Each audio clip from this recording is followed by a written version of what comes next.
my channel, The Blended Homemaker. I'm so happy you're here. Raising children in two separate households with an ex-spouse is a real challenge. I would say it's one of the hardest challenges you might ever find yourself in. I'm here to inspire you and encourage you to keep going and to find God's path for your journey. In today's video, I'm going to discuss ways that you can care for your child while they are not in your care, or how you can care for them on your non-placement days.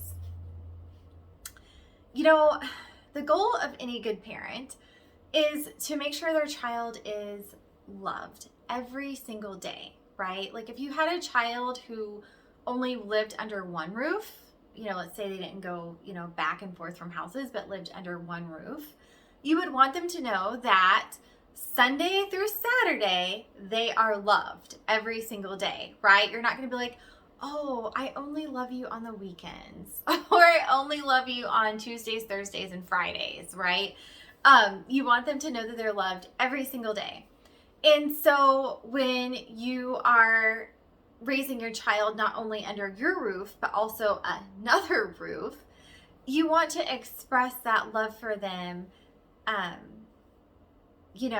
and let them know that you're thinking of them and that you're excited for the return back to you, right? And so how do you do that?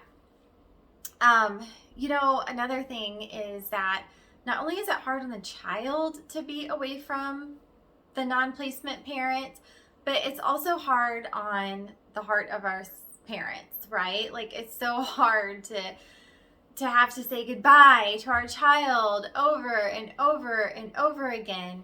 And it's just like anything, it's harder in the beginning, and as the years go by, it does become a little easier.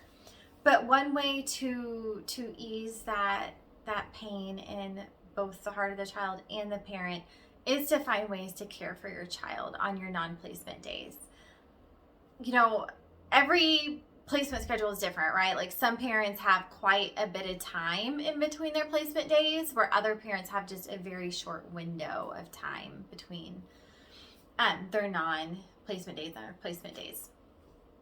But I formulated a list of ideas, and these ideas are actually based off of a book titled The 5 Love Languages. The author is Gary Chapman and Ross Campbell. I will mention the book and the authors below in the description. And they wrote this for relationships. They wrote about the love languages within, just not like your relationship with your children, but also like romantic relationships and such. I even think there's one for like employer-employees too. But essentially, what you'll find in the book, if you haven't read it yet, is that all of us have 5 love languages, okay? 5 different ways that we feel loved the most. And everybody's might look a little bit different, everybody's primary love language, I should say, can look different. So the different love languages are words of affirmation, gifts, acts of service, quality time, and I'm missing one. Which one? Oh, physical touch. So, one kid might feel the most love when you spend that time snuggling and, giving them little hugs and kisses on the couch, right? Another child might feel, loved the most whenever they get a new gift from you. So first, just figuring out how your child feels loved the most. And we need all of those, right? Like we can't just focus on one. We can't just buy and buy and buy and buy our kid gifts, but yet never give them words of affirmation. I mean, you definitely need like balance within all 5 of those. However, figuring out what your child's primary love language is helpful, and it does need to be expressed more often than not. So let's start with words of affirmation. How can you give your child words of affirmation on your non-placement day? Well, one way that I've personally done this is I hand wrote a bunch of cards for one of my children, and I put them in his backpack so that each day he could pull out a card from me and read it. Another thing I would do is like write a little note on a napkin and put it in their lunchbox. Next, we're going to talk about quality time. One way that I've personally, given my children quality time on my non-placement days is I've volunteered at their school.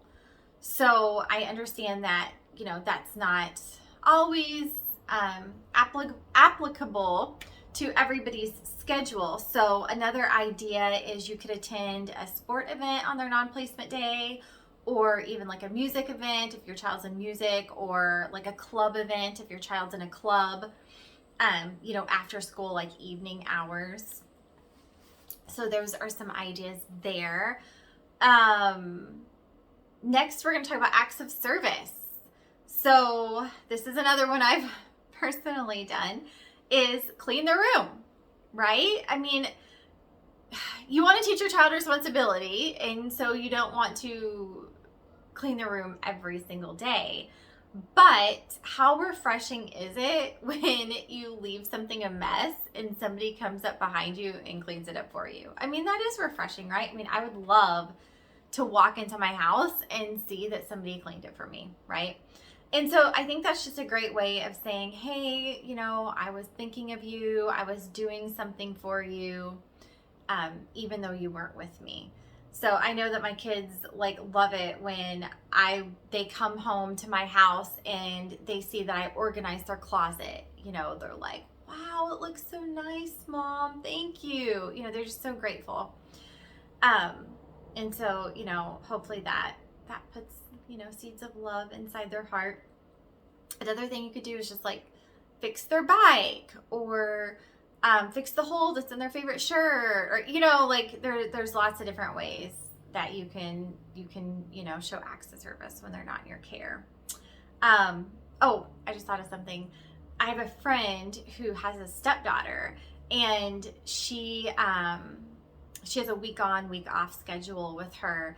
And one thing that she did was she completely redecorated her room, new paint, new furniture, new decor. And so when her stepdaughter came back, she got to walk into a brand new mermaid themed room. So how cool is that, right? I thought that was just so sweet of her to do that. Next is physical touch. Okay. How do you show your child physical touch when they are not in your care, right? That sounds impossible. Well, one thing I thought of was you can call them. Give them a call. Give them a hug with your voice. Just hearing your voice can touch their heart. And just a quick call, I don't recommend calling and talking to them for an hour, because that is really taking away time from the other parent if you do that. But just a quick, 2 to 5 minute conversation, just letting them know that you're thinking of them, you're looking forward to them coming, on your placement day. And, how great does it feel when somebody gives you a call out of the blue and just says, hey, I've been thinking of you. That feels so good. And there's just a comfort that comes with that. So letting them know that you're anticipating their arrival back to you. And everybody's kind of different. Some parents don't like it when the other parent calls. I've known of situations like that where the other parent just doesn't want to allow it. And if that's the case, then, do your best to not let that hurt you and just move forward. And, if that's just not an option, it's not an option. And you've got 4 other ways that you can care for your child on your non-placement days, right? And just be respectful, because everybody has different wishes and different opinions, and it's always good to reverse the roles. And if you weren't comfortable with it, then you would want the other parent to respect that too. So next is gifts. buy them gifts. And it doesn't have to be like a shopping spree to Target in the toy aisle necessarily, right? Or if you've got teenagers, a shopping spree to the Nike outlet, or, it could just simply be, while you're at the grocery store, you pick up their favorite snacks, or their favorite fruit in the fruit bowl, that way when they walk in, they see those things and they're like, wow, mom, thank you. Or dad, thank you. Just lets them know that you were thinking of them while you were grocery shopping. Or, maybe a splurge here and there on, something small or something big to let them know, again, that you were thinking of them. And the last thing on my list is prayer. Because really and truly, I honestly believe that is the biggest and best way that we can show love to our children is by praying for them. And, when we can't talk to them, we can at least, at the very, very least, actually, but really it's like the very, very most, we can talk to God on their behalf and pray blessings over them, pray protection over them, pray wisdom for them, and let God just lead us on our parenting journey. I hope this video has blessed you and encouraged you and inspired you. If you haven't done so already, please subscribe to my channel for more inspiration to come. God bless you.